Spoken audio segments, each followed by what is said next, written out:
Welcome to Mark's Motorsports and Farming Channel, live.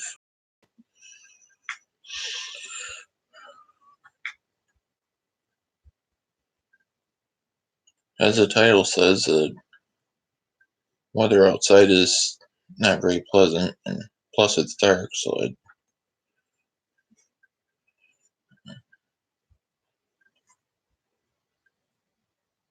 Oliver and Deer, how's it going? Thanks for coming in.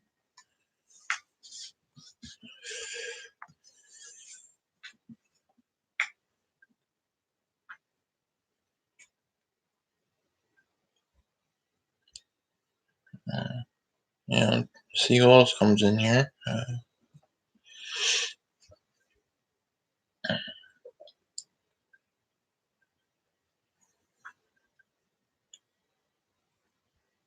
The crops around here certainly didn't yield as good as they should have this year, so that's kind of a bummer.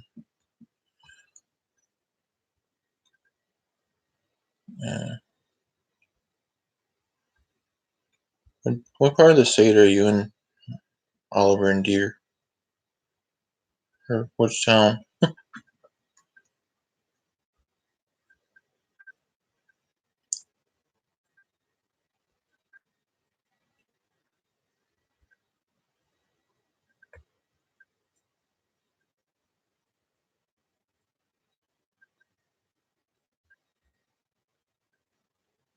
Okay, Nazi County, so you're a little bit north of me.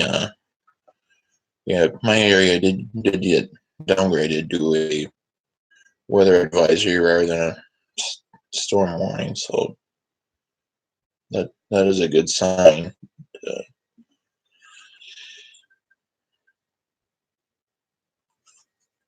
Yeah, honestly, I'd still rather not have it just yet, just because we weren't able to finish the fall tillage, which there is still a chance where I might be able to do that yet, but I'm not going to hang my hat on it right now. It would be nice though if there were a window of opportunity to get some more of it done.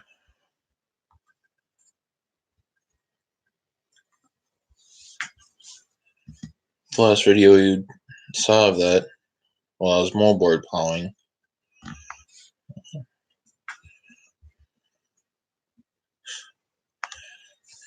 And we did have some plug ups happen that never happened, Yeah, like I said, I am not really hanging my hat on getting any more done, but it would be nice if there would be a window of opportunity. I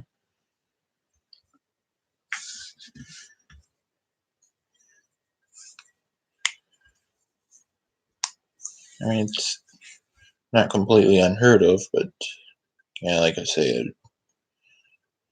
it's not something I'm going to hang my hat on.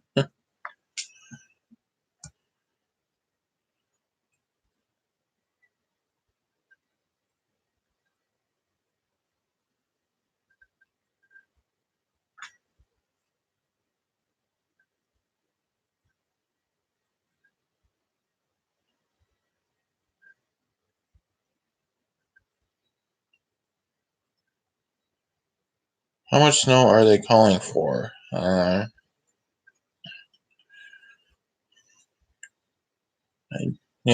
just recently saw a forecast too, and I'm trying to remember. I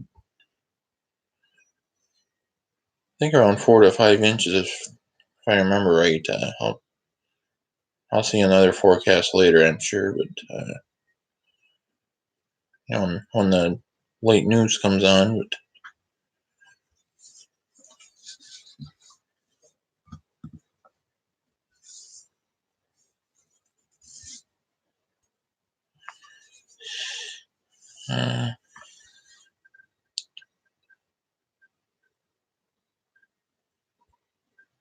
Where am I located?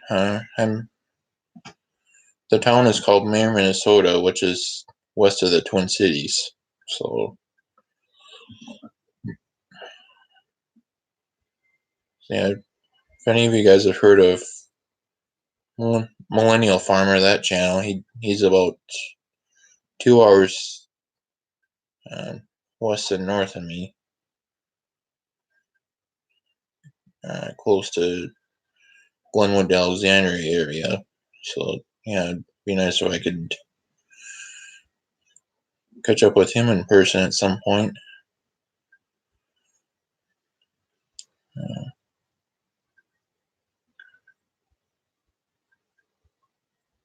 6 inches Albert deer, yeah, it does sound like the further north you go, the more likely you are to have more accumulation. So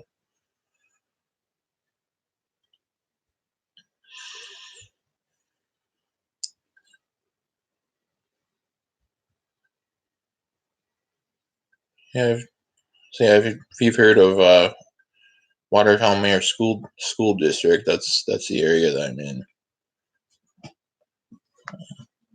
Minnesota. So uh,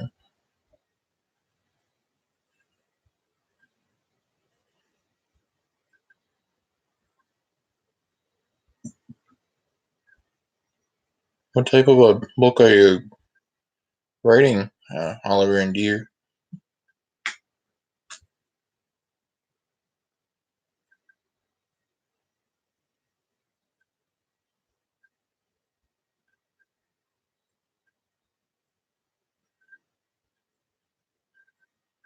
Uh, Truck holes in Iowa. No, that every poll I've filmed has been in the state of Minnesota, but I mean the I know some of the sleds that they pull are from Iowa, so yeah, like the Ironman sleds that the Bauer family that owns that company lives in Iowa, but yeah, the pulls that the tractor and truck pulls I've filmed to this point have all been in the state of Minnesota.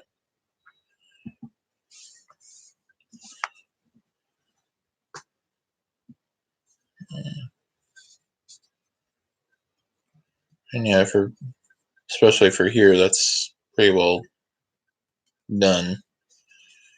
Uh,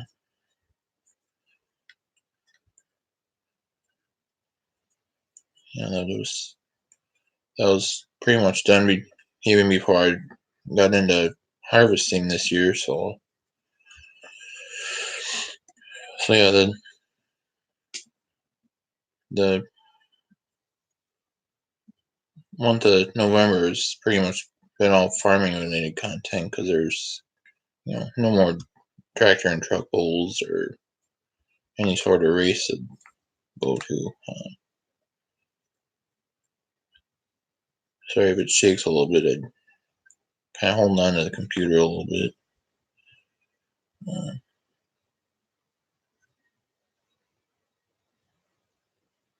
Iron Man is a good slide along with Game Over No Balls. Oh, okay.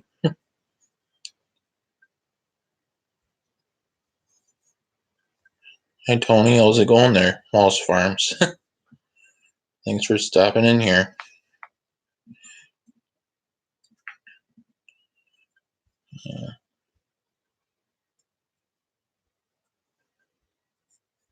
Bama Mudmore. How's it going there? Appreciate you stopping in as well.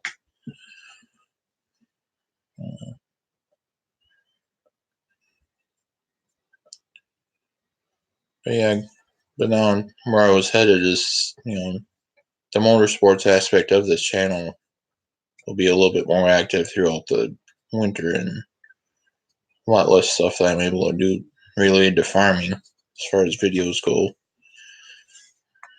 It's primarily going to be snowcross races and snowmobiles jumping over hills and stuff. So be a bulk of what'll go on during the winter. And there's some ice racing going on relatively close to where I'm at as well. So the one that I went to last year doesn't start until February, though. There's 2 different days in February where that one starts up. And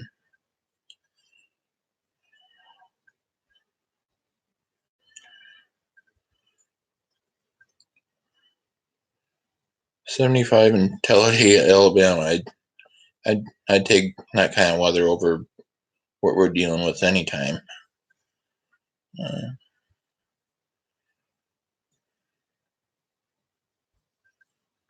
Bauer family is good people. Yeah, they are. I know the son Adam pulls with some of the little. He's got a couple of mini tractors and a big multi-engine tractor that he does the Grand National pull up with. And fairly close to me.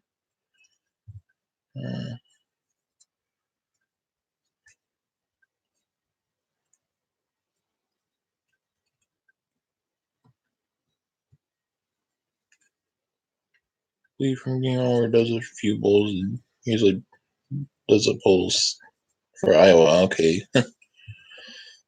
Your area at least. Yeah, I think the ones in Minnesota that he would do would be more towards the south, I'm guessing.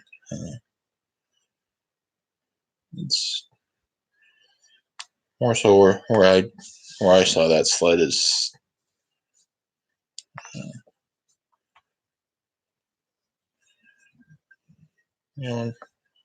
pull that I went to that was a little more south.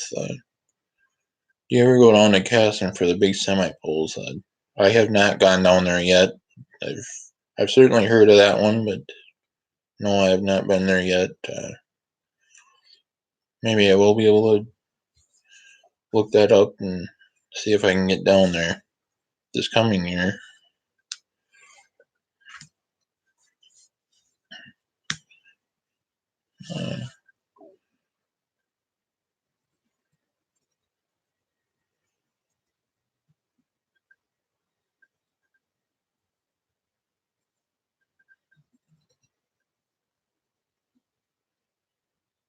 Yeah, I'll also check out that video, Tony, of your truck pull that you went to.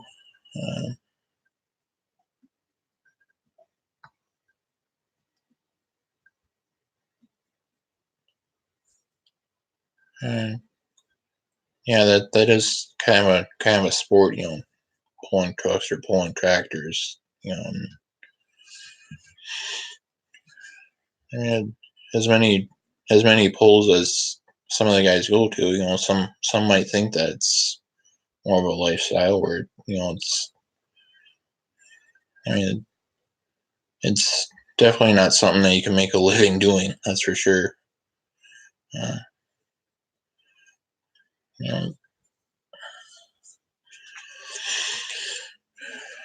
It's pretty expensive to get a vehicle like that built, and especially the NTPA type vehicles. There you're talking several $1,000s. To get something like that built, and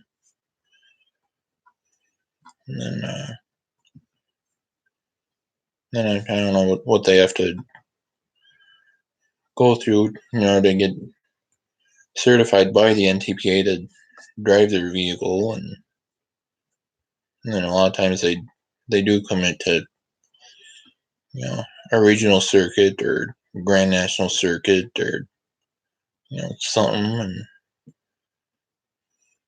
that doesn't necessarily mean that they're able to make every single show on the circuit either. And they try to, but I don't think they can always do it. September 11th 12-20-20 cast, and I'll try to remember that and look it up and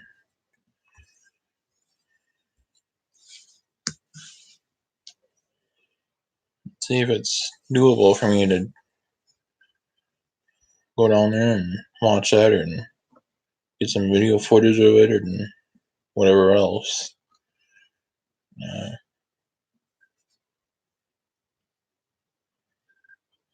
Yeah, the NTPA event that I did film this summer is in Hutchinson, Minnesota, which is about 25 miles or so from me. And yeah, not only do they have the semis, but they've got the big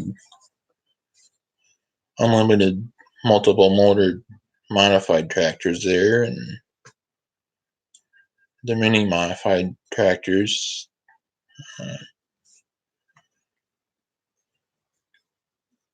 Super stock diesel tractors, pro stock tractors. This past summer they had super stock diesel trucks, whereas the few years before that they had the modified 4-wheel drive trucks there. They're more of an alcohol type fuel, or they claim that some of them can run on regular gas or ethanol, but not sure I'm sold on that one. But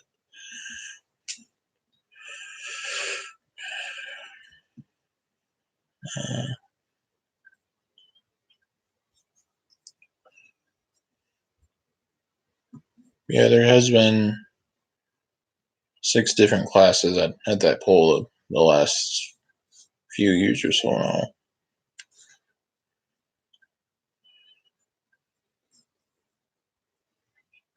And then the only thing that I should have really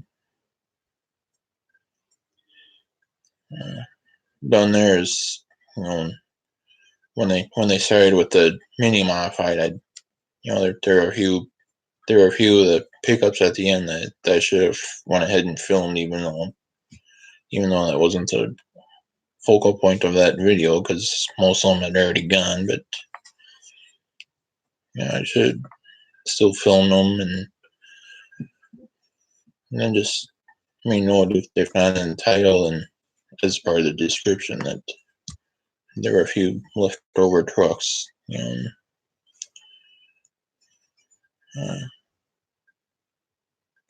got 1066 hot farm. Does good. Okay, that's good. That you like what it does and everything. That's for sure.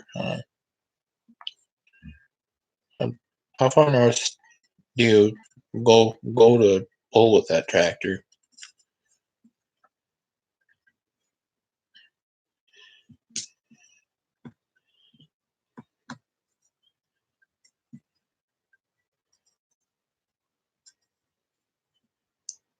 Because at the local county fairs, a lot of times they'll have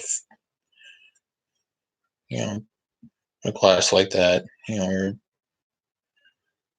more out of field type tractor like that, and they'll have like 11,000 hot farm, 13,000 hot farm, that type of thing. I'm guessing you'd be more of an 11,000 pounder with a 1066 there, but because 150 to 200 miles if the payout's good. Okay. Yeah, I guess I haven't heard anything as far as what kind of payouts there are with with the out of field type tractors like that, but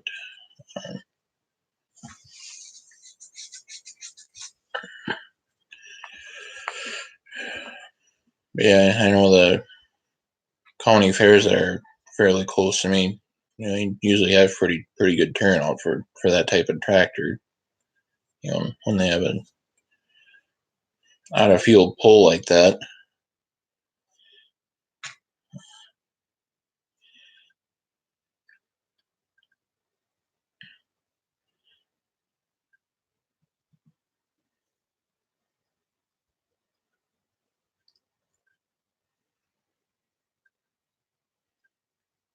Nice weather in Georgia. The rain wreaked havoc on peanut and cotton. I guess I can believe that. I mean, the like I've said in some of the other videos I've done, it's certainly been a wet year here, and probably one of the wettest years we've had. Even the other years were me and the other farmers would have complained about it being wet. It certainly hasn't been as wet as this year. The the river, we have the Crow River bordering our main farm here, and that's spilled onto our land 9 times this year. Never before have we had it happen that often. It's a lot of times it's one and done, or 2 times, or a few times, maybe a third time. Before this year. Yeah, I think after 9 times we're due for a year where it doesn't do it at all. And then make sure that we can get into everything, and then where I could get acreage planted that I wasn't able to this year, and so forth.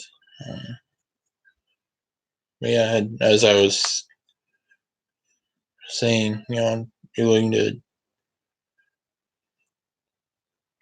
what Walsh Farms wrote about the cotton yields and all that.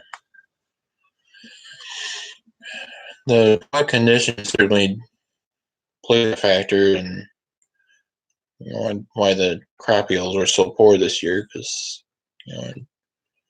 for one thing, we would have liked to get stuff planted significantly sooner than what we were able to, and it's like the wheat, for example, should be late March or early April when we put that in. And this time it took until the middle of May, or one of the farms was even into late May, or maybe even early June. And then the corn was right around that area too, where it's where usually mid to late April is when we want to be out there planting that in this area. And then the soybeans were almost in the middle of June, and there too, early May is when we like to plant those in the area I'm in. Around 11,000 and 13,500 farm. I've also put it in the super farm, so it'll be really competitive.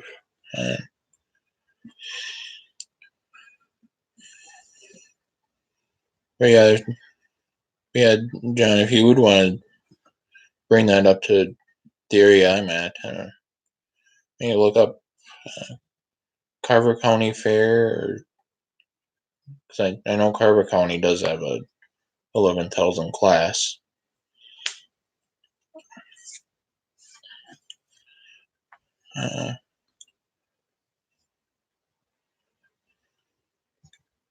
Yeah, I couldn't tell you payout right now. I haven't really looked for that.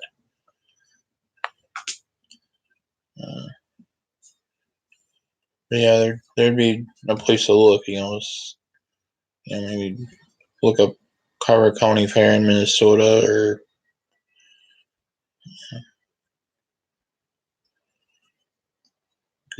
that's the county I'm in. But then there's,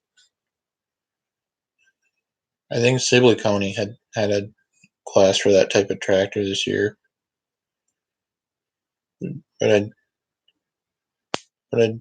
I I think those guys are more part of a little club that was formed in this area recently, and whereas Carver County, I'm pretty sure would you know take a non club member. They pretty much take whoever's willing to enter for Carver County in Minnesota and all that. So yeah, there'd be one worth looking up on your end there. If it's not too far, then maybe you could try pulling up here and catch you on camera as part of the class.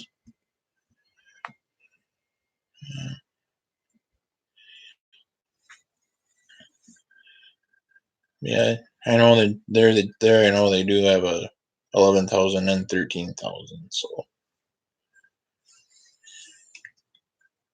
yeah, maybe pull that tractor in one of those classes then. If you want to.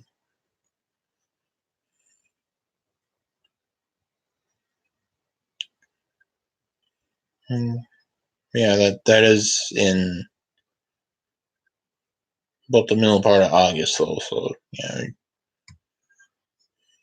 yeah, middle of March, early May. Yeah, wouldn't interfere with those two for sure. So.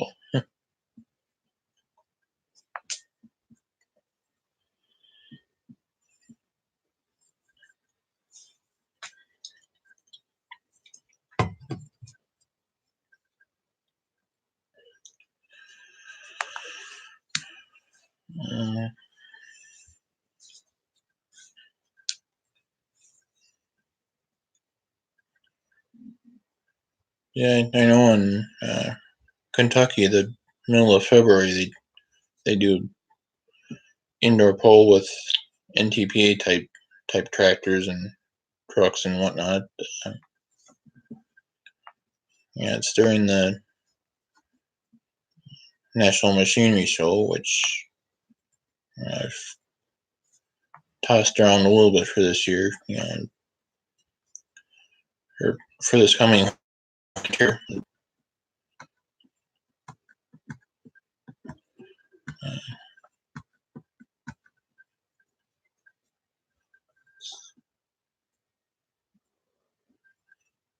We'll have to see, I guess, is all I can say right now, if I'll be able to make that trip or not.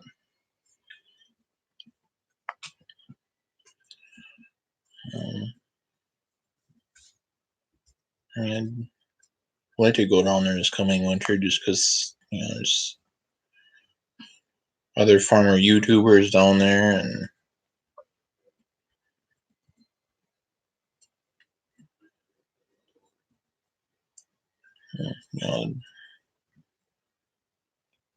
looks like there's one night of tractor pulling there that I'd be willing to take in and get videos of if I were to go down there.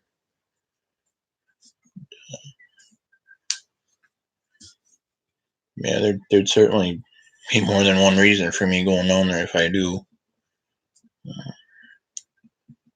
Take 2 days off. Excuse me.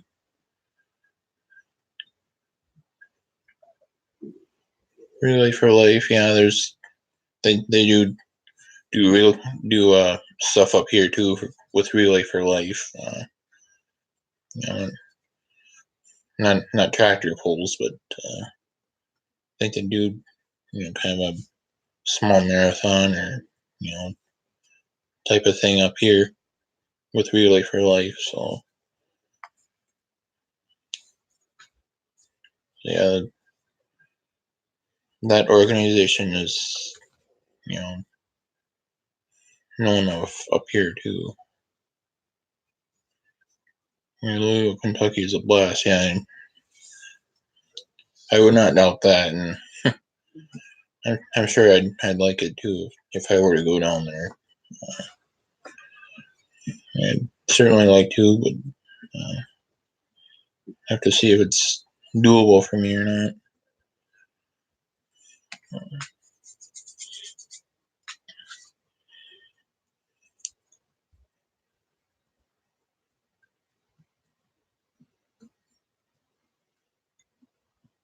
Look up Midwest Pride in your ride.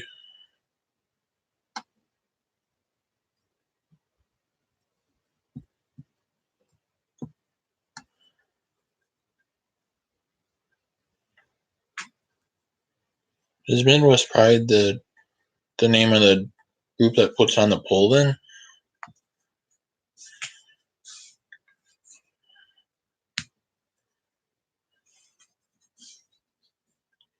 You know, would that be what I'd search for?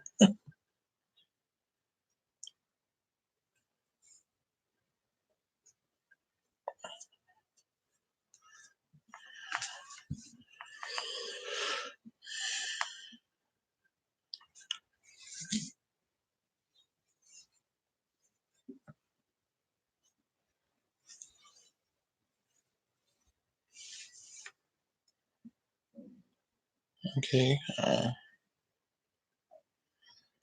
Yeah, then that would be another thing too, where to look it up and see if it's doable. Because obviously, this spring it wouldn't have been just because we were so concentrating on trying to get stuff planted. Although that early, still weren't able to. But the videos I did, I was getting stuff ready though to for when it could go and do field work.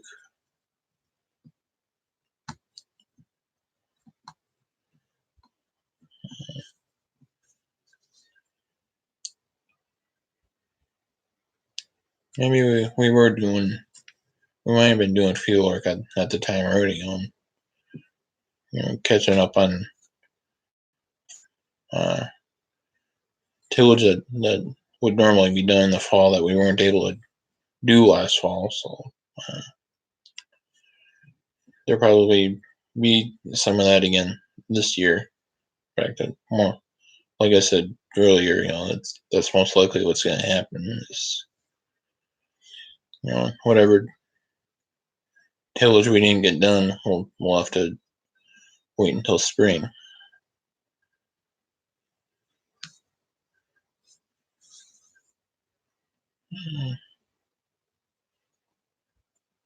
Yeah, if you're able to give me the link. Otherwise, if you can't, then I'll try to look it up once and see if it's doable for that poll.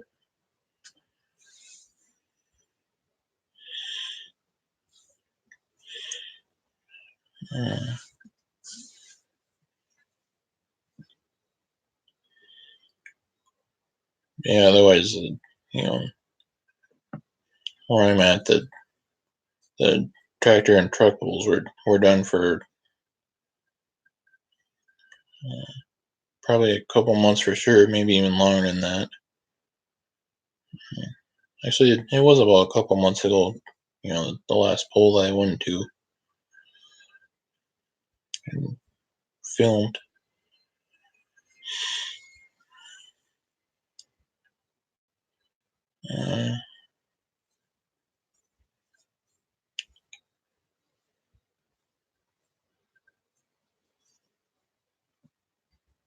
Yeah, the Catherine one would have been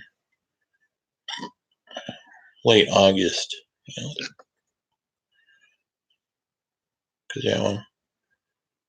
one of the guys that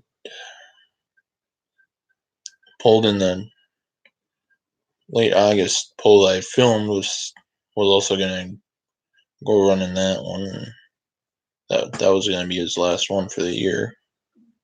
So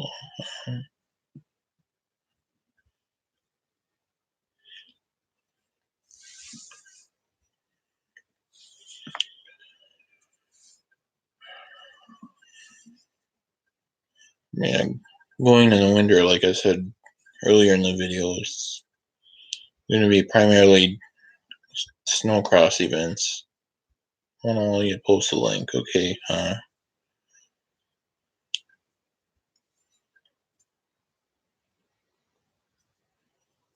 Yeah, I'll try to look up Midwest Pride sometime and see if I can find it. But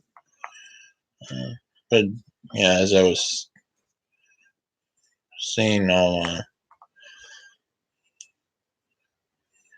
the races are going to be primarily snowcross over the winter now. So there'll be a few car races that happen on ice, but yeah, it's going to be mostly snowcross. So otherwise, going in the winter, the farming content will probably primarily go back to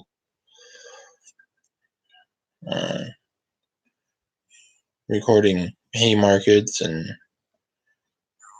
machinery markets, like I did about a year or so ago now, or during this past winter, and that's primarily what I was filming as far as farming, other than what I was able to get of making as much effort as I can to continue the tillage, fixing a 4-wheel drive. Did a few videos on that tractor, but then by the time we got fixed what was wrong with it, we weren't able to do any more tillage. So it's basically a similar situation to what we're up against this year now, but only for a different. But only this year's a different reason. It's this year it's been so wet, and some cases greasy surface or slimy surface, however you want to say it.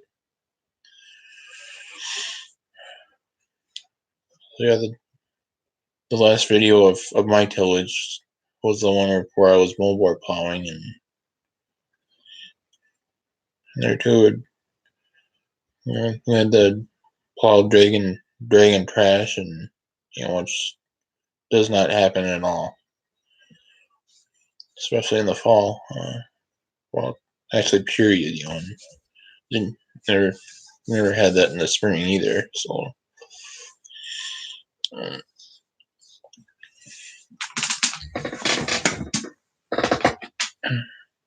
excuse me there. Yeah, basically, we've had tillage issues this fall with what we did get done, that we never had the type of issue before that we ran into.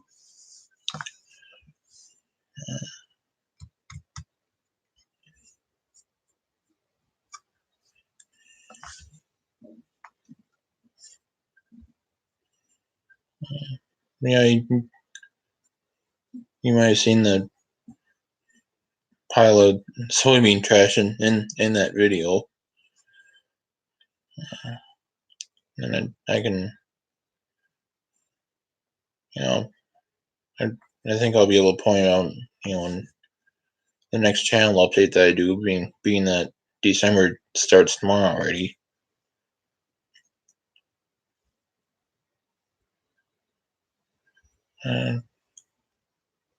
Yes, John, there is still some moldboard plowing going on up here. And that's my preferred tillage method, especially in the fall. Just because there's been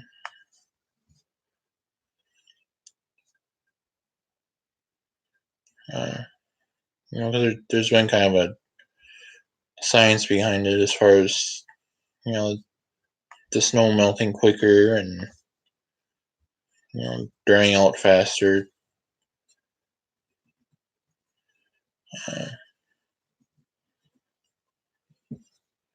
Yeah, that's my main purpose, at least, too. Is, turn over the soil so it's perfectly black, and then like I said in that video as well, I did my own little test with that as well, and moldboard some and chisel some others, and I was able to get into the moldboard ground a whole week sooner than the chisel ground.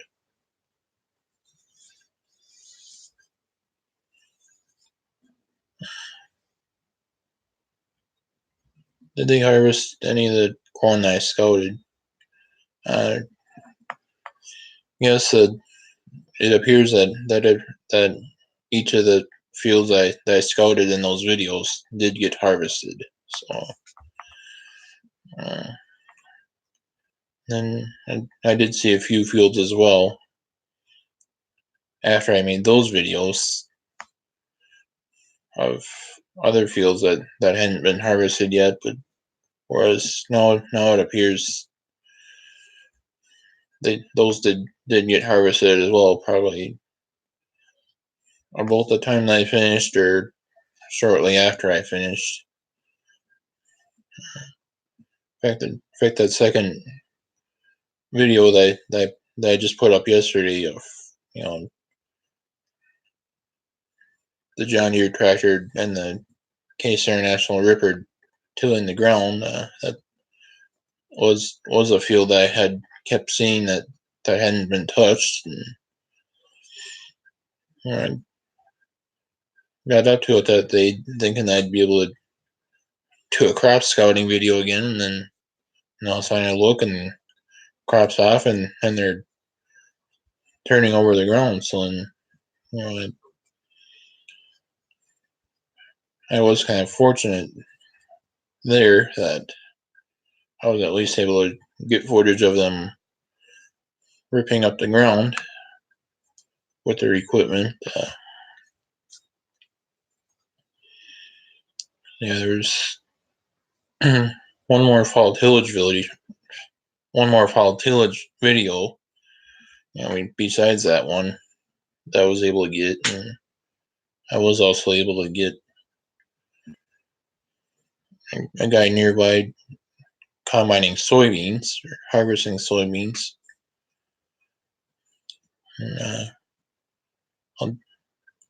and which, since everything's pretty much off, I won't be able to do any more videos like that this fall or this winter, basically. but I hope to be able to try get those type of videos for you guys in the future.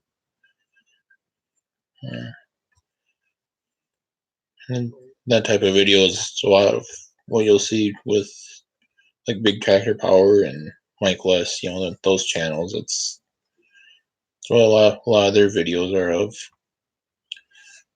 And, but yeah, like I said, if I'm able to, I'll try to get videos like that in the future. Still have a lot of guys down here with corn staying, only because we have an LP shortage. Yeah,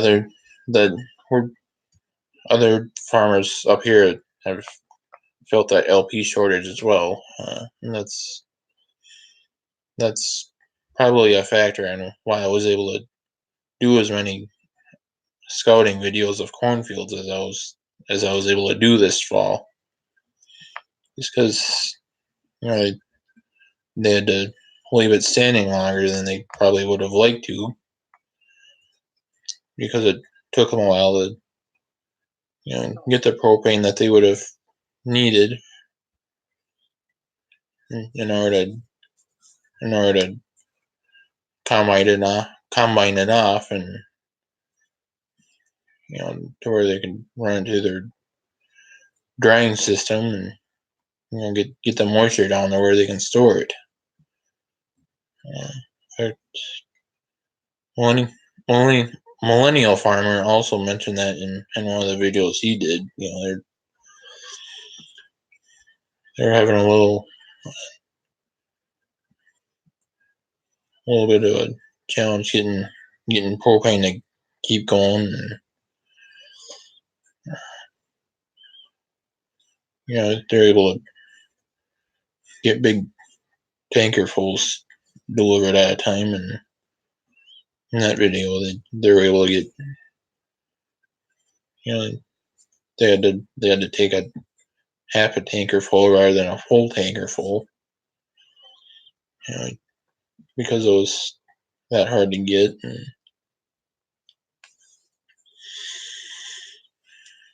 But they were able to push through and get done.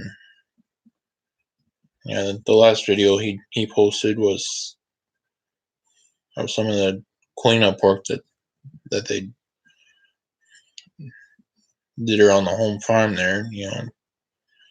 Clean out his dryer and clean up the fines that the dryer blew out and so forth. So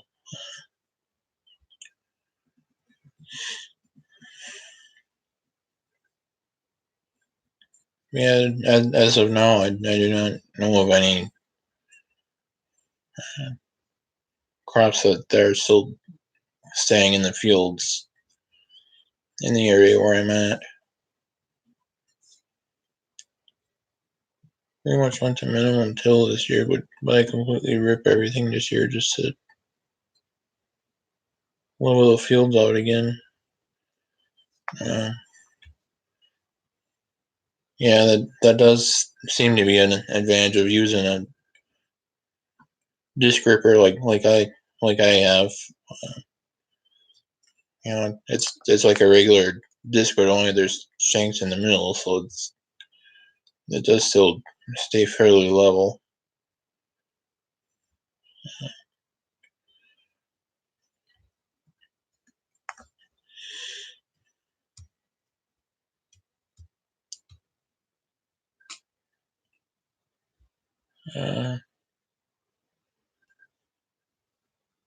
Yeah, and I have seen a couple of cases where somebody's no-tilled soybeans into the ground, but that's about the only extent that I've seen with no-till.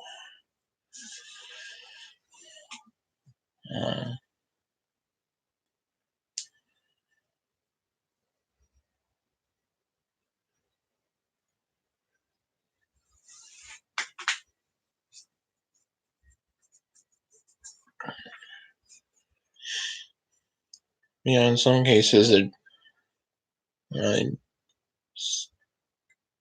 haven't seen this around here yet, but I've seen, in other cases where, they'll have these either V rippers or else like one, but only the shanks are all horizontal, or it just goes in and kind of splits the ground up and sets it back down. And then just to get it loose, and I guess not sure how well that would work where I'm at, but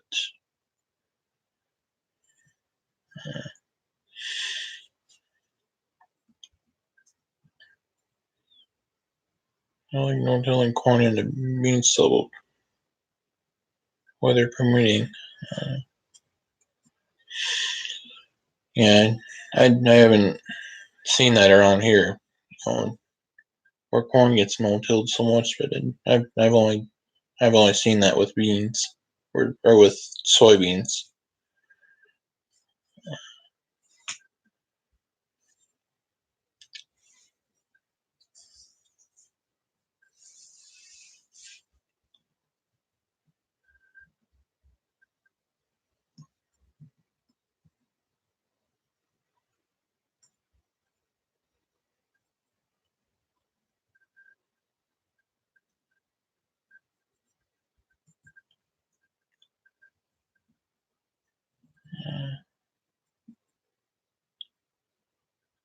I mean, you guys have any more questions, feel free to ask them. Otherwise, I don't know of anything more offhand. And I've already said some in this live stream of what I'm looking to mention in the next channel update that I do. So.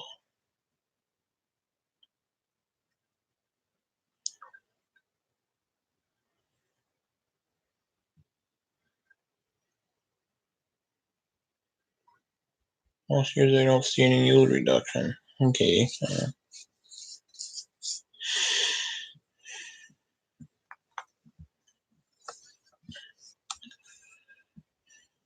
Okay, Tony. Thanks for stopping in. I'll probably catch you again pretty soon.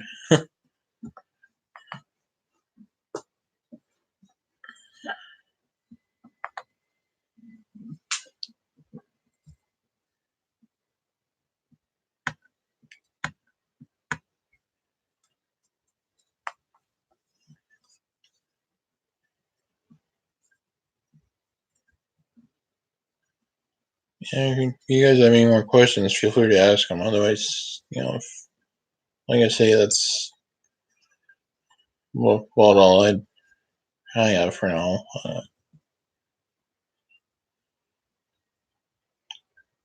So, as if there's no questions, then I might as well.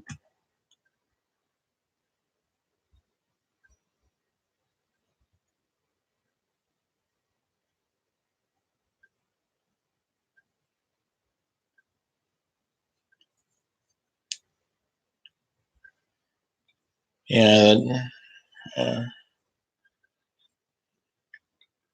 zero we're drowned out. Yeah, I mean that was a factor here too.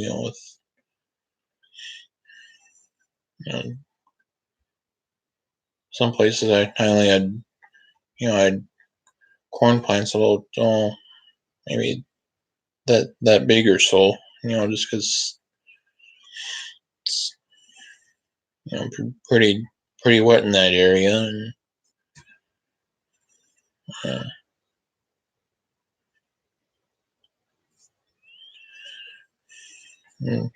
with the added moisture, with as much added moisture as we have, it just couldn't produce like it should have, and yeah, we had a few places where it drowned out completely as well. So,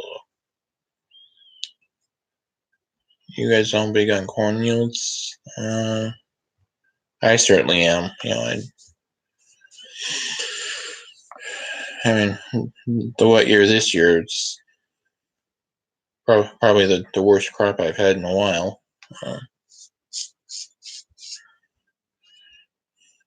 And the other guys I know are down from most years, but by how much I'm not sure. It's if it's a huge amount or what.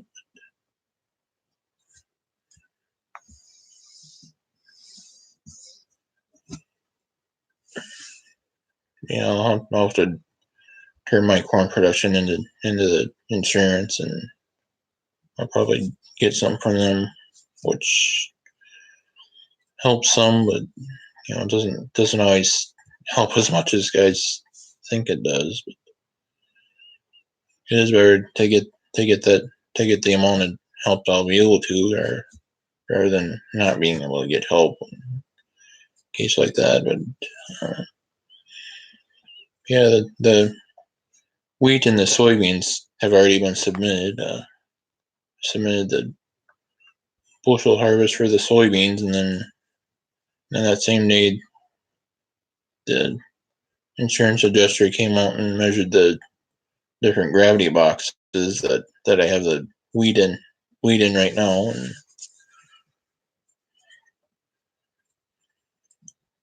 I guess they must have gone back to their office and calculate those yields, because they never said anything that day as far as what exactly they came up with. So But yeah, they took the different measurements that were needed, and so yeah, there has been a yield record on all three of the farms where I had it. I just don't know what the numbers are yet. And,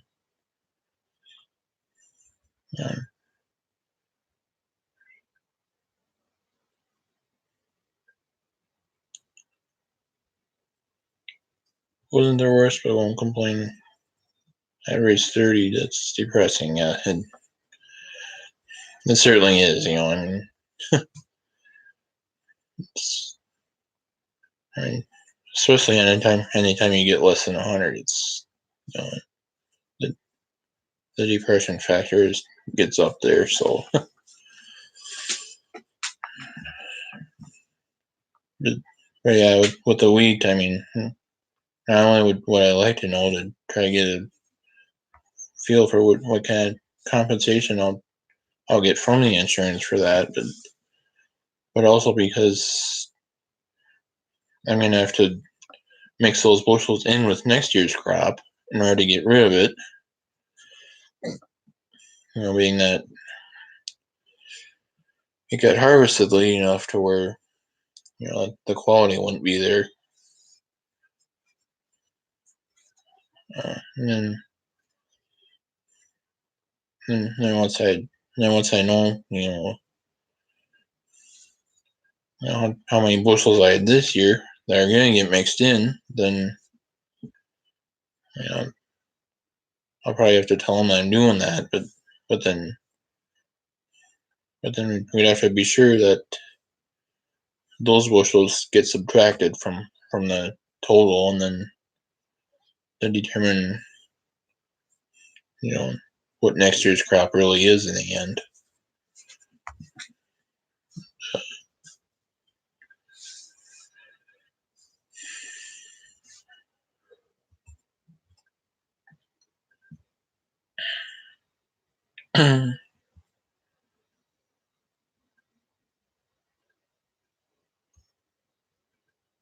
Are you guys fighting vomitoxin on the wheat this year? I haven't really heard anything about vomitoxin for this year, but I know there was one year where I had it in my wheat, and the insurance adjuster that I dealt with that year, was able to shrink the yield down, and give me yield credit because of that, and and because the vomitoxin was where it was at, it was enough to where the company allowed him to make the yield less than what the paperwork said it was, or than what the warehouse receipt said it was. So some guy saying that was showing up. Okay.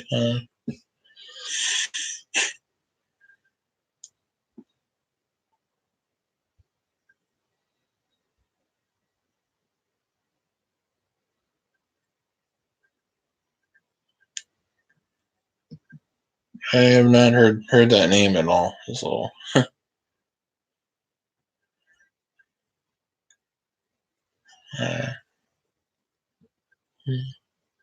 yeah, he must be in like a neighboring town or a couple towns away or something.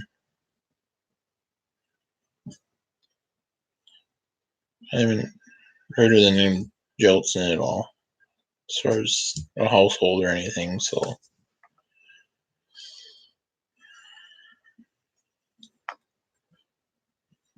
but yeah, going back to the wheat, vomitoxin may have been one of the factors too that allowed the adjuster to bring the yield down to less than what the to less than what the measurements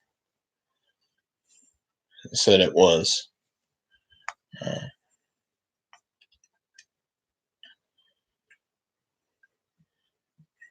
Yeah, next time I go into the agency, or one of the next times, I'm sure they have that recorded in there by now as far as what the final yield ended up being for the wheat.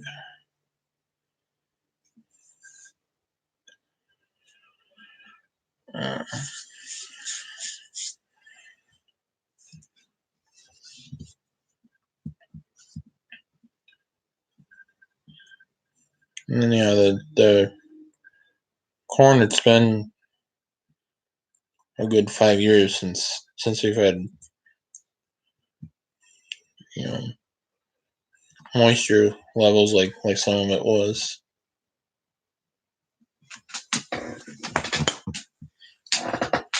Especially the first couple loads. Yeah, after I got the combine back from the shop, then the moisture was down a little more, even a little bit, before it went to the shop. But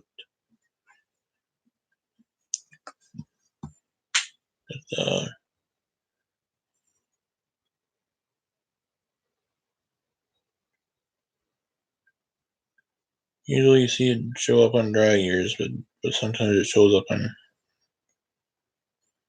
high rainfall year. Yeah, we did have,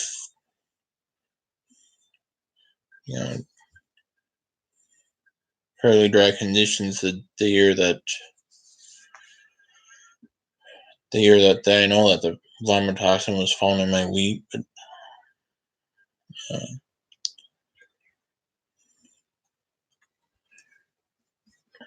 yeah, like I said, I haven't heard about that at all this year.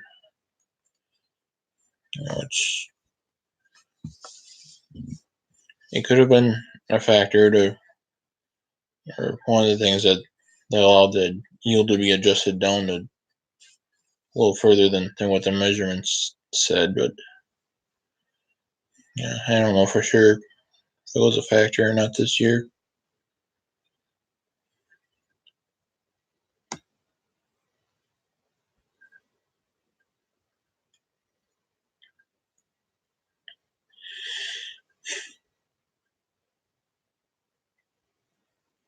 Yes, there is wheat for the hogs. Oh, okay.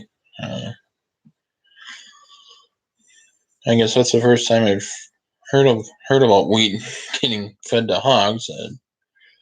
The more common thing is, grinding up corn for hog feed. I mean, that's what I've done every time that I've had hogs. But and that's also what you hear about the most. But so yeah, I guess that is kind of a new thing for me. I haven't heard about somebody feeding hogs wheat. We've always known wheat is more of a people food for bread and cereal and that type of thing.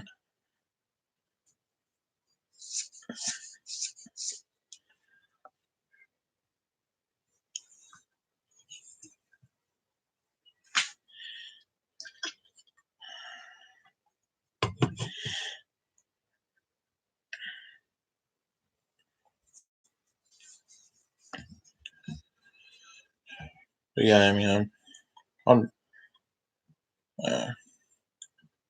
I guess I shouldn't say that all my grain went to market this year, because I wasn't able to market the wheat, because of how long it took me to get it off because of everything being so wet. Elevators weren't buying it anymore at that point. They usually buy in, like August or mid-August, early September, when the harvest actually happens, or usually happens. And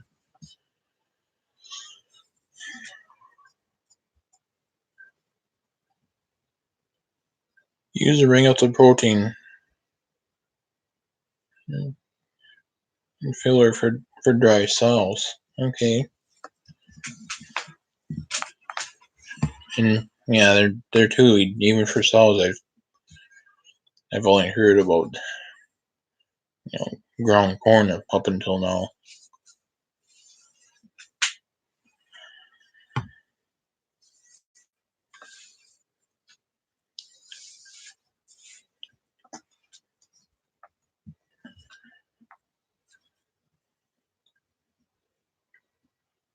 I guess I don't know of anybody in my area that's ever fed wheat to hogs. They've always grown up corn for that.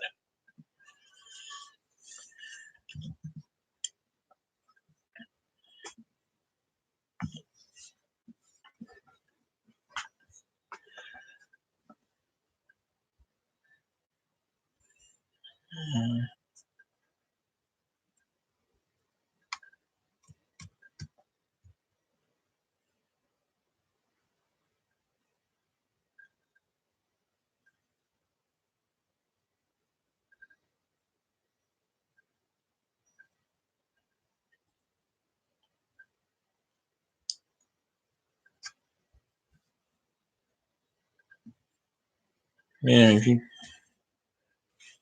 you guys have any more questions, feel free to ask them. Otherwise, if there's no more questions, then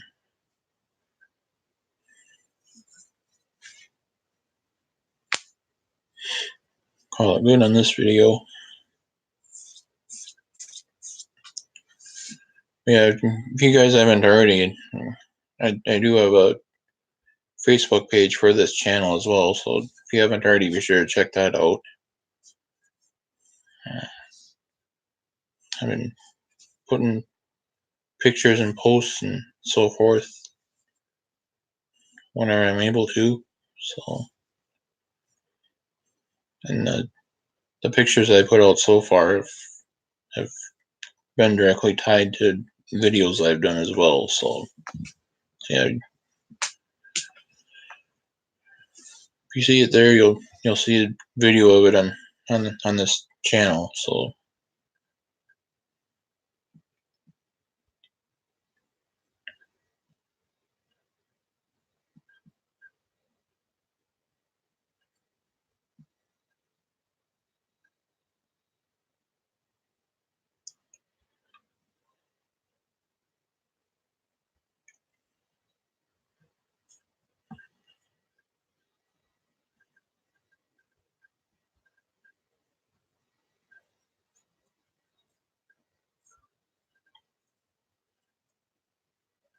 how are you able to get sows to eat alfalfa? That's kind of a new thing in a sense too. And there was a 1 year for sure, maybe even another, where I was in the place and any sort of hay we'd try to put out, they'd only use it as bedding and just kind of push around and sleep on it.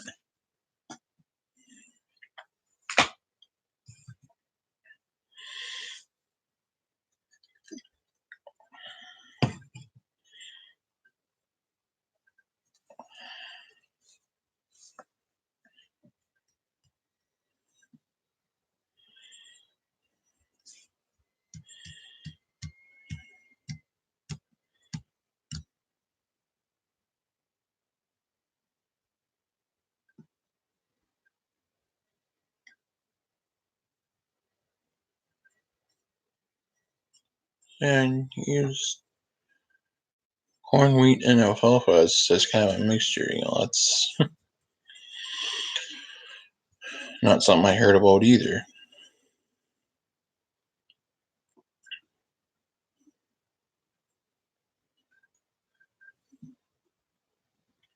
I mean, I've heard of corn and alfalfa being part of a total mixed ration type thing for dairy herds, but not at all for hogs.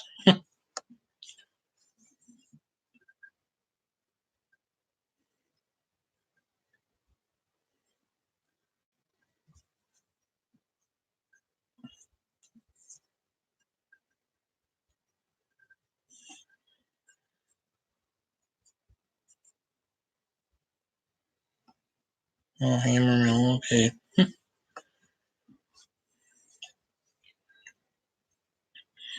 Yeah, there too. I've heard where guys might have run alfalfa with through a hammer mill as part of their cattle feed too. So yeah, it's the idea of doing that for hogs is something that I haven't heard of anybody doing in this area at least. So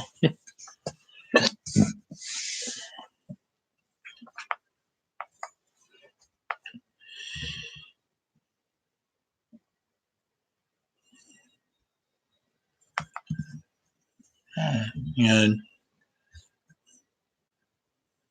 I mean the experience that we've had with sows exposed to grass wasn't necessarily pretty. It's usually when they're running around the yard and rooting up every area that they feel like getting to, and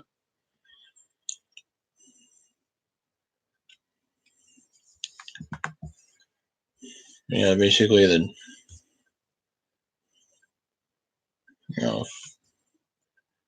every time we've had hogs exposed to grass or dirt type thing, it hasn't necessarily been a good thing. So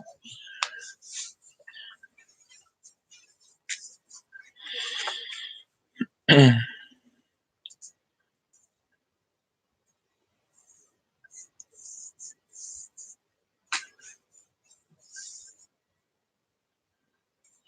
we've already been on here for an hour and 12 minutes. It's the longest I've done so far for a live stream.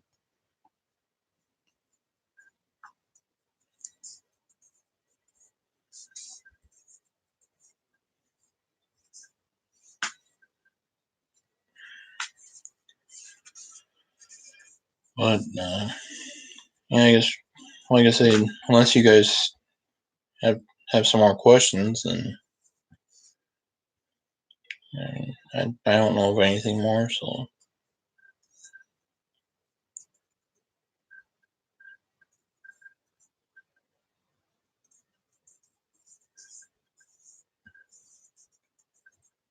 everyone is used to the big hog farms. Yeah, that's here too. The the one place I know of that's left is a pretty good sized operation, and he that guy's also one of those. Like I talked in one. Not sure if it was the first stream that I did or the one before this, where there'll be those guys that sit there and scrap off as many acres as they can, just so they can cash in uh,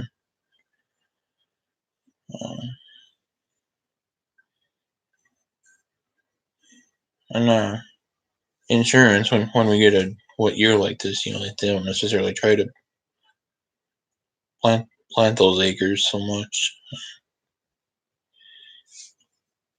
You know, this year the guy that I'm referencing purposely left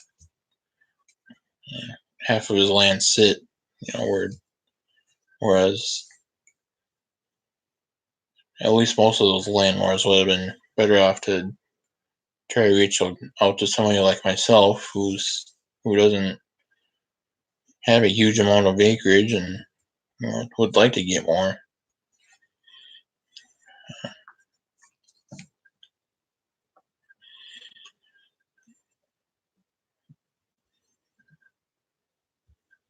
Yeah, I guess that's one of those things you hate to see that it's happening, but I guess I never really made complete sense why landlords would keep trying to reach out to guys that already have have enough land, or basically if they have a lot, then they should have enough, to sustain themselves. And Whereas, they'd be better off,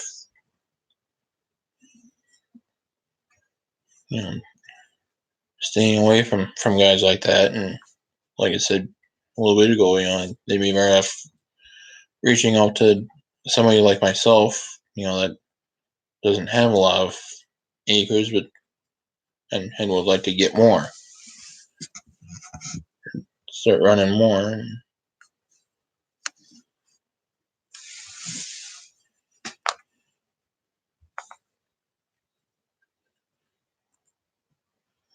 I mean, I've used, a couple of different ways already of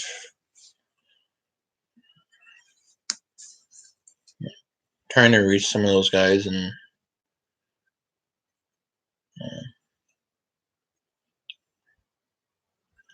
I only got one farm from by trying to reach out to landlords like that, and one of the farms I still have now.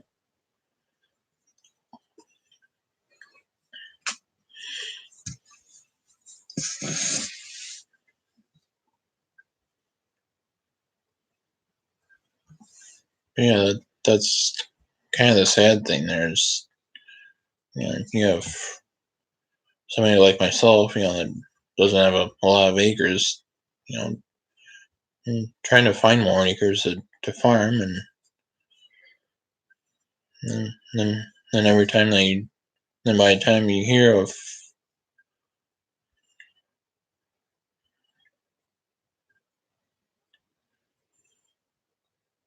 and by the time you hear that somebody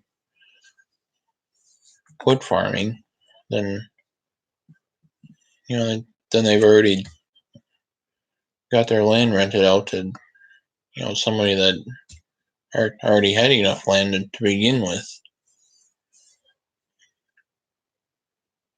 And then you get in these situations where they mostly just grab it and take advantage of a year like we had around here, and just so they can collect insurance for doing nothing. And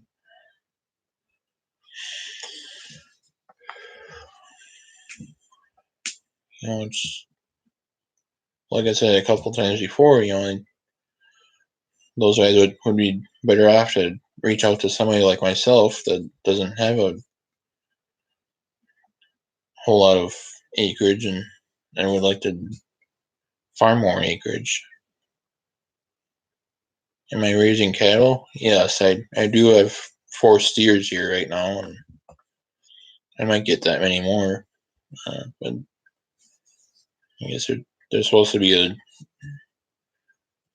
decent run of them, or a good run of them coming up this week now. I might try to grab a few more,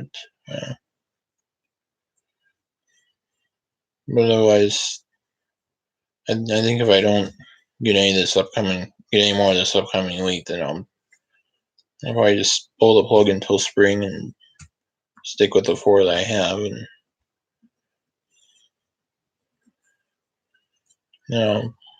look at it again in the spring, and try to get some, heavy ones that guys don't want to put out on pasture. Colored or dairy? Yeah, they're all colored. I have had Holstein steers already, but I usually lean more towards the colored cow just because they fatten out at a faster pace than a Holstein does. So,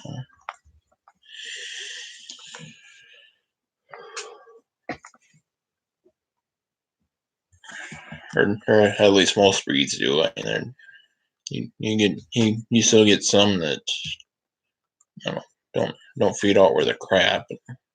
It's, where the fetal for the most part, just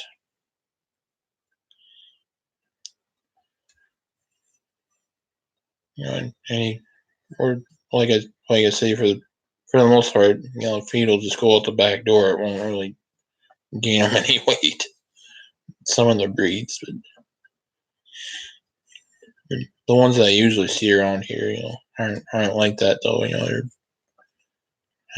There is always some feed that goes out the back door, but a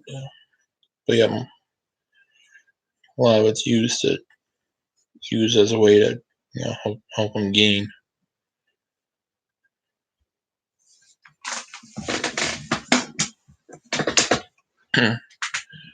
Right now, 500 pounders are a little cheaper than normal. Yeah, I've seen that here too. With the sale I go to, uh, mostly because of all the harvesting that's been going on. And guys that would be concentrating on that.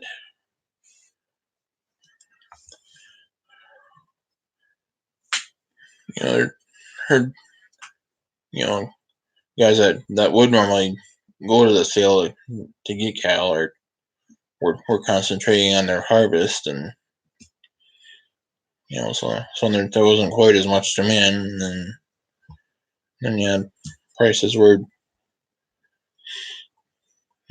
cheaper than they would be if those guys weren't harvesting and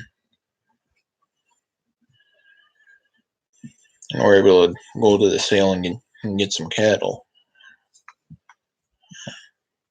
Dairy takes a third to a half.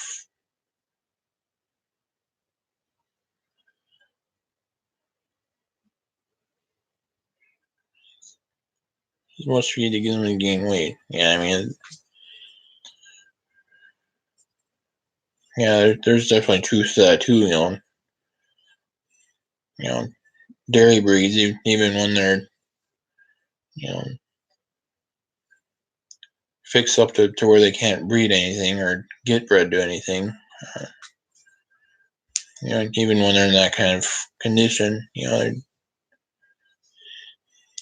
the dairy animals, do grow at a slower pace than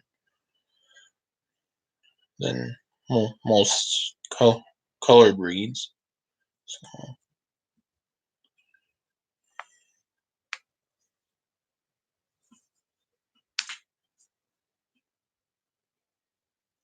is harvest slowing the feeder cattle down? Well, that may not be the only thing, but that has certainly been a factor in the past. Where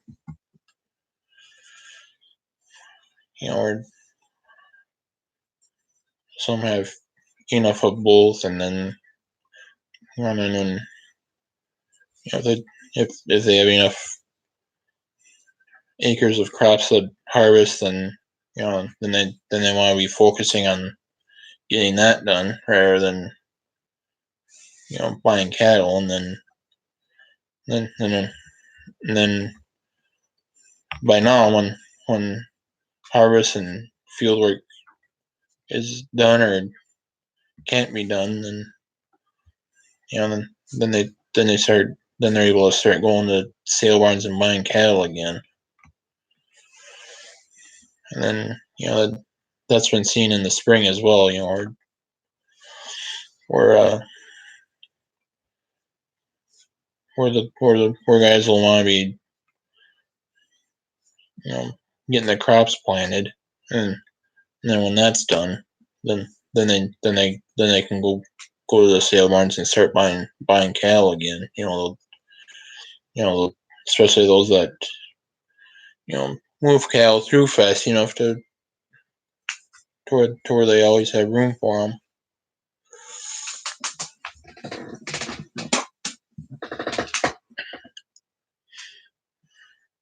Corn going up has had more impact. The price of corn is certainly another factor with feeder cattle. as far as what they'd be worth, and generally speaking, the the more expensive corn is, the cheaper the cattle get, just because there's more of them that would rather sell their corn at the higher price than to push it through cattle.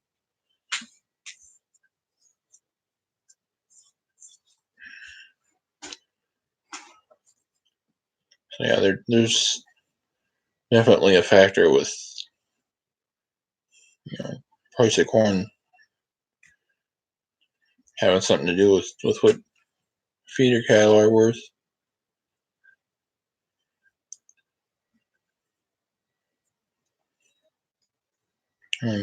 During harvest time, the price is so relatively cheap yet.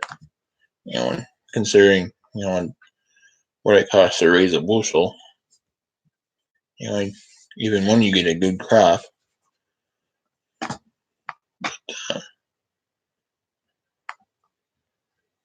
And then you get a year like this when the corn yield is down, then that could also play a factor with there's not much corn around, so they don't want to feed as many cattle.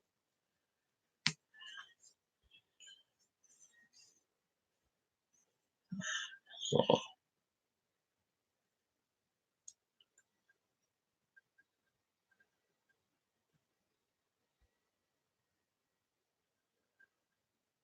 another impact is the south still has grass out there.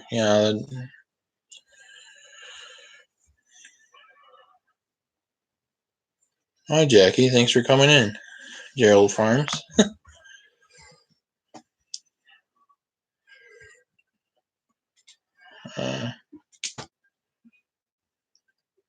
But yeah, going back to the whole grass thing, I mean that is certainly seen around here as well, where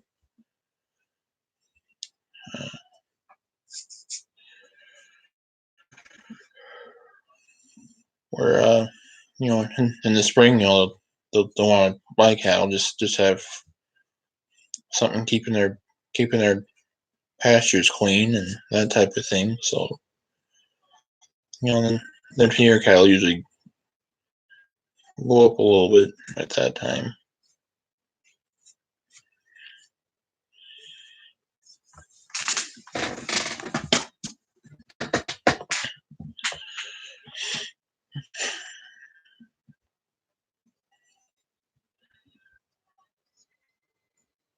Just got home from the racetrack. Okay. Yeah, and Jackie, I was mentioning too towards the beginning of this stream, that the snowmobile races are going to be starting up pretty soon around here. So it's so yeah, most of the motorsports videos they'll have will be of that during the winter.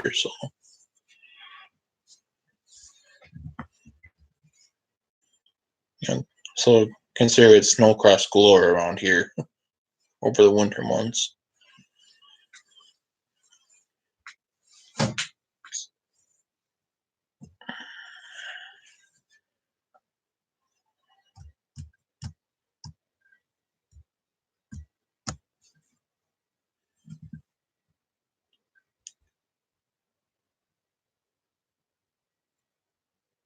I guess on the live, I'll have to see who that is. So yeah, those of you who also follow Gerald Farms, he's been doing live streams every Sunday night. So if you're able to join those, then he'd welcome that.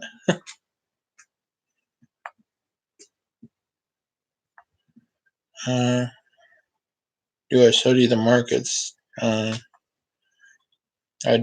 I look into that kind of stuff as much as I can, and the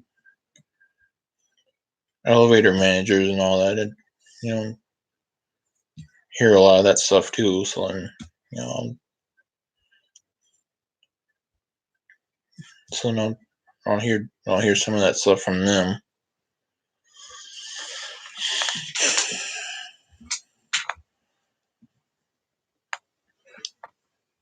As far as the what factors there are that are contributing to the current market of something.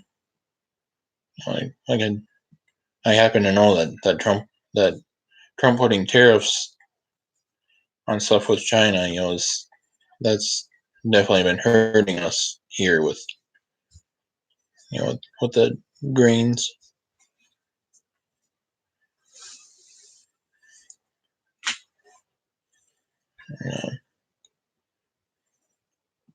I don't know of any other president that's ever done that before either. So that's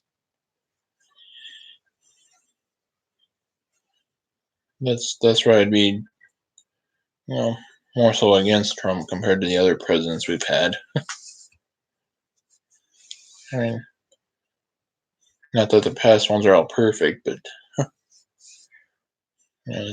they certainly have. They've been able to get done what they're looking to get done without putting tariffs on stuff. In fact, Obama, our last president, we saw $7 corn under his watch. That's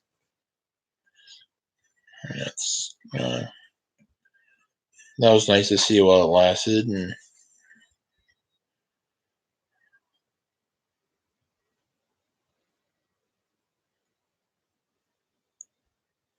I follow sale barns for cattle pricing. I do too, but elevators are pretty dependable for like corn and soybeans and wheat and stuff that they actually buy. They look at that more so than other businesses would.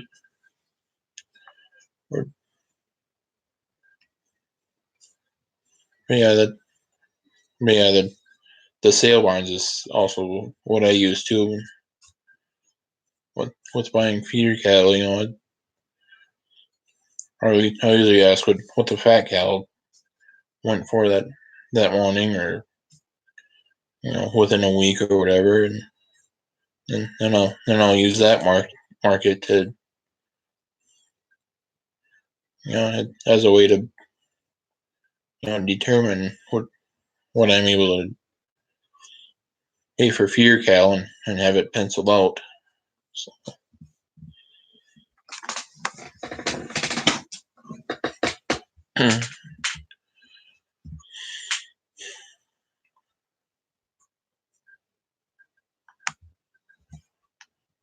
Yeah, 7:30 Eastern live stream. That would make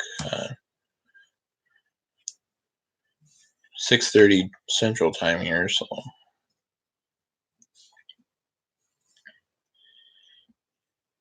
I saw directed processors on green.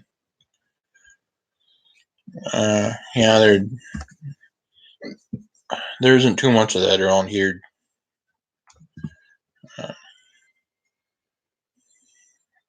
I mean, there are a few ethanol plants where you could do that with corn, and we could sell it to them, and then they're able to process it and so forth. But actually, soybeans, there is one place, where you could go to and to where they process them and pull all the oils and stuff out, and then make meal out of the dry matter.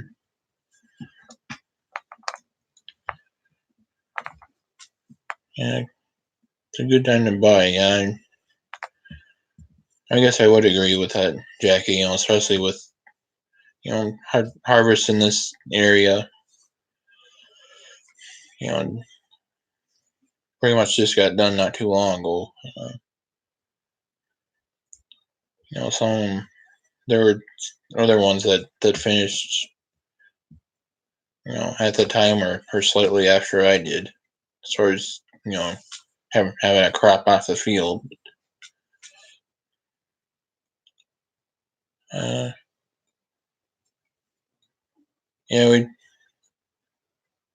we do have a Cargill up in the Twin Cities, but yeah, I guess I never saw them as a processor. They were more of a they're more of a terminal for us. Toward being there near the Mississippi, they border the Mississippi River, and then so they'll buy it, and then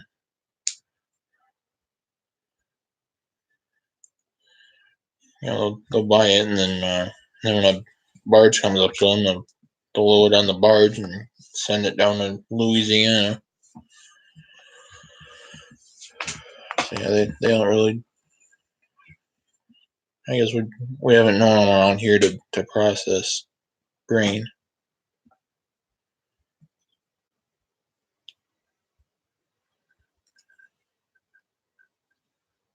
Can't find any new pasture. Yeah.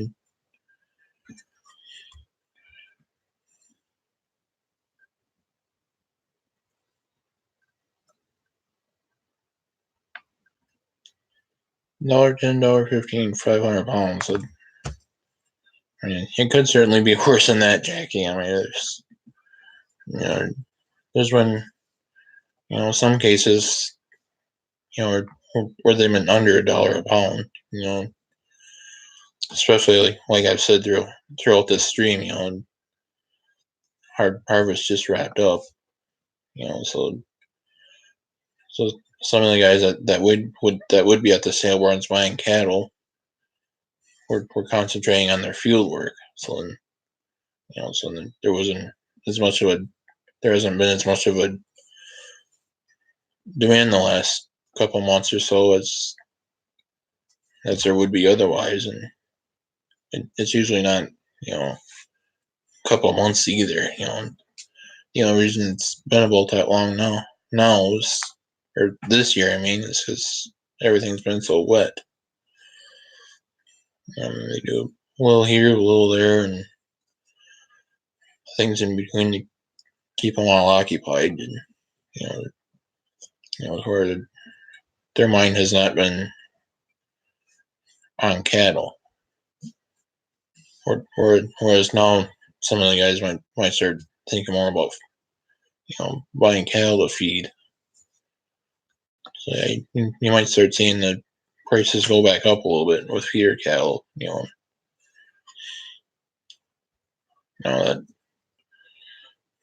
that they're able to get harvest off their minds, and then they'll be able to focus more on cattle.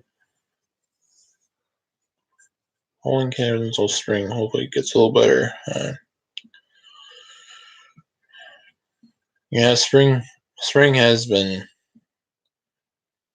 one of the better times to sell Jackie, especially if they're 600 pounds or less. Then in the spring, they'll want sizes like that. They keep their pastures down. At least around here they do. I mean, I don't know if that's nationwide or not, but at least in the part of Minnesota where I'm at, I do see that every year.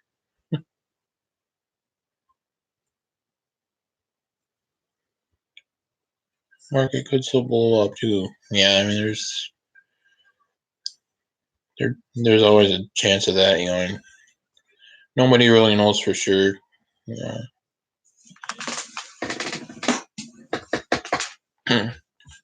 Nobody knows for sure, which way it's gonna go. Could have a year like we've had here where there's been plenty of rain to keep the pastures growing, and then they then they want them, and then to where that could be flipped around and have a drought and no grass grows, and nobody wants cattle. So it's hard to say for sure. I mean, there are guys out there, making predictions, saying this might happen, this is supposed to happen, this is supposed to happen, or that's supposed to happen. Sometimes sometimes what they predict happens, and other times it doesn't. So yeah, it is kind of a toss up. Get in on the green tags.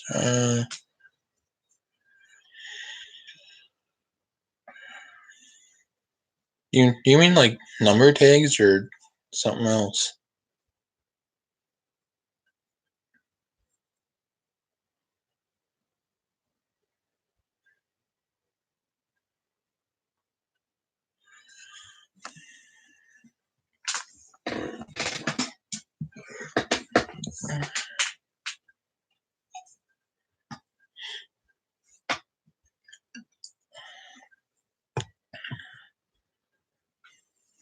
Yeah, I have seen some guys put letter tags or number tags in their ears, that have more of an identification type thing going on there.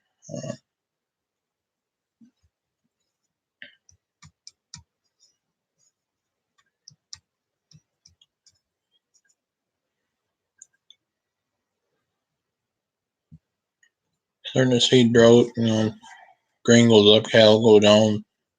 Yeah, that is what would happen during drought.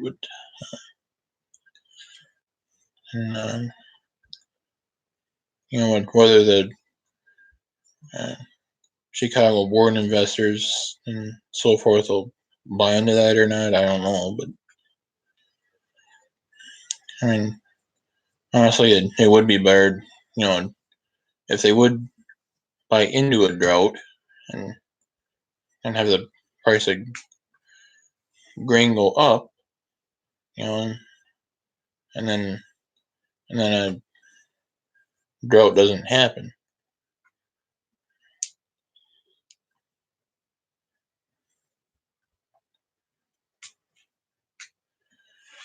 Because then if they buy into that and then grain goes up, then you're able to write a forward contract for a higher price, and then and then all of a sudden drought doesn't happen, and then the price drops again, and then you're able to you have that opportunity to secure the high price. And where with as far as the part being with cattle being down, and with somebody like myself, who buys feeder cattle to raise them up to sell as fat cattle, and then then you like when the markets are down, and then you can buy them for less, and be able to make a little bit more money on them that way. Whereas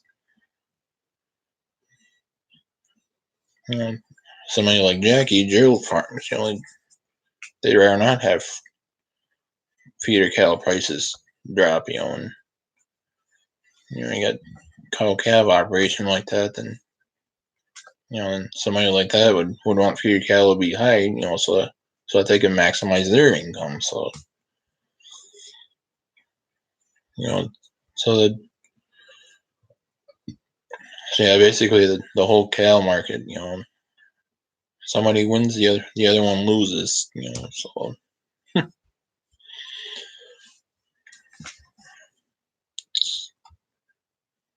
more of a toss up type thing, just like anything else.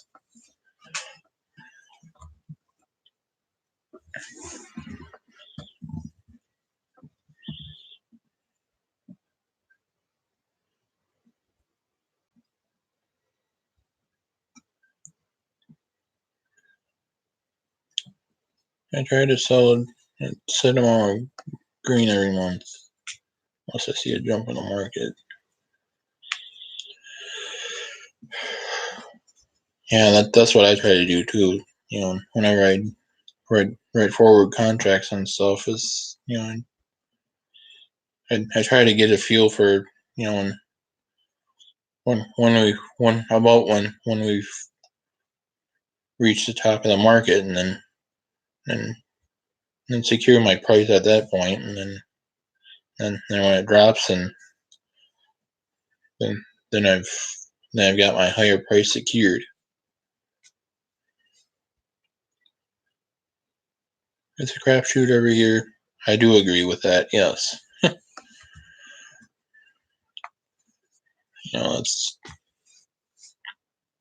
That's part of being in the business. Is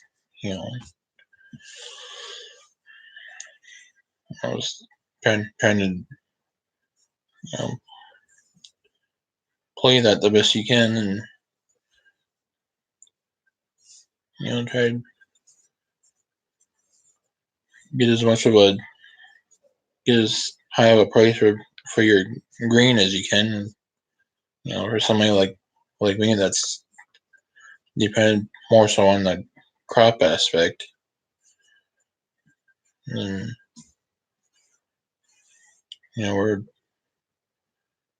I guess I have heard of some places doing that with cattle that are fed out.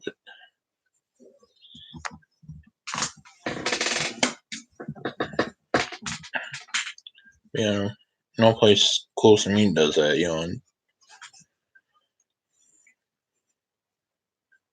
And my fed cattle either get slaughtered for people's freezers, that I know of, or else they'll go to a sale barn. So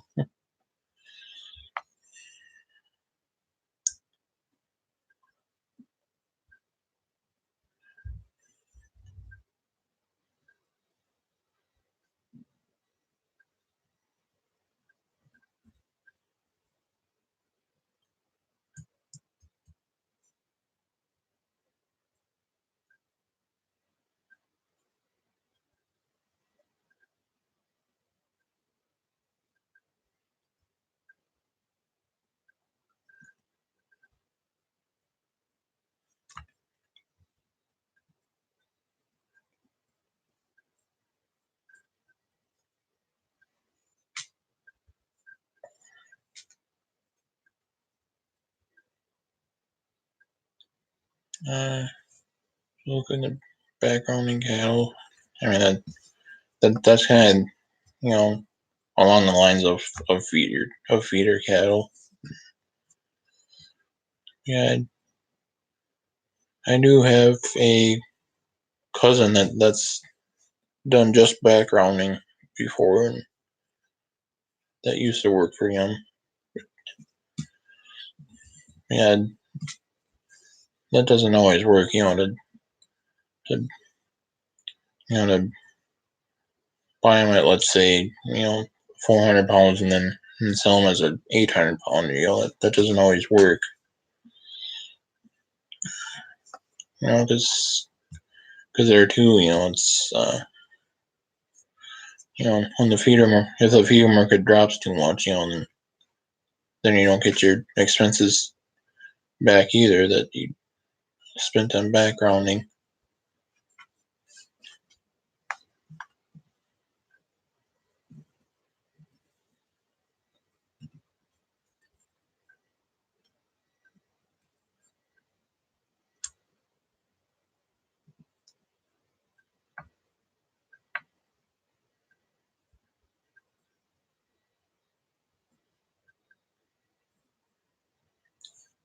And distributors, not sellers. Yeah, I mean that's kind of there are those that have tried to play both cards. You could say, be on both ends with them, even as feeders. But yeah, I don't. Everything that I buy gets fattened out, and before I make any sort of sale.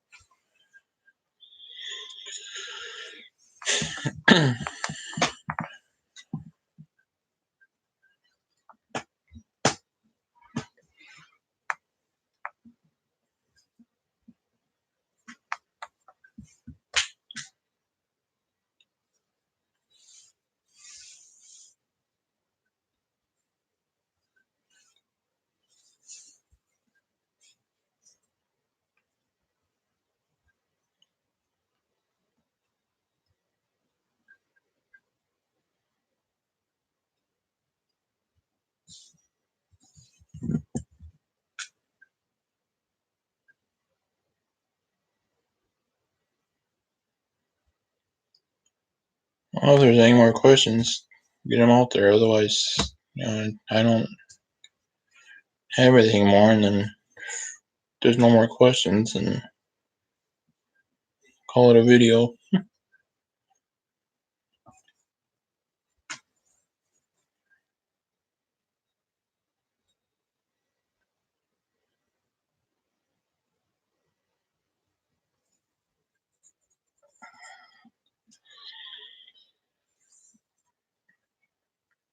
Well, sounds good, Jackie. Thanks for coming in here. I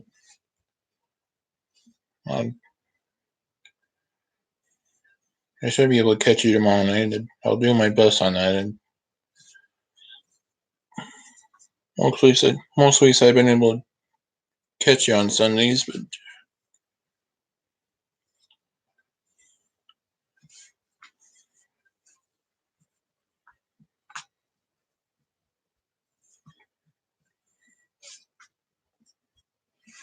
yeah, I'll do my best, Jackie, to join you tomorrow night.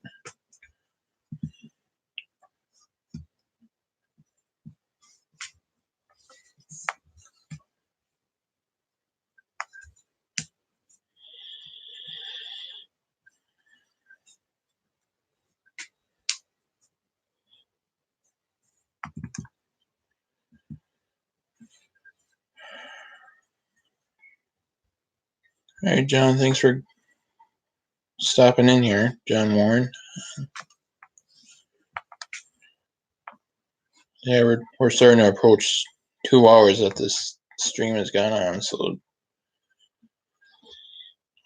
yeah, I'm going to call this a video on that note as well. So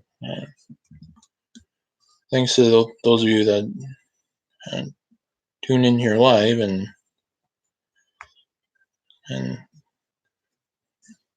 those of you that, and then for anybody that watches the replay afterwards, I appreciate that as well. There will certainly be some more content coming to this channel. The motorsports aspect is going to start picking up again in December, and I'll touch on that as well in the December channel update that I do, and you should be sure to give this video a like and subscribe if you haven't already to this channel, and be sure to check out the channel's Facebook page if you haven't already.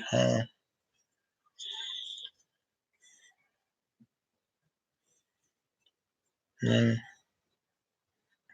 thanks again to all of you for watching, and I'll catch you later.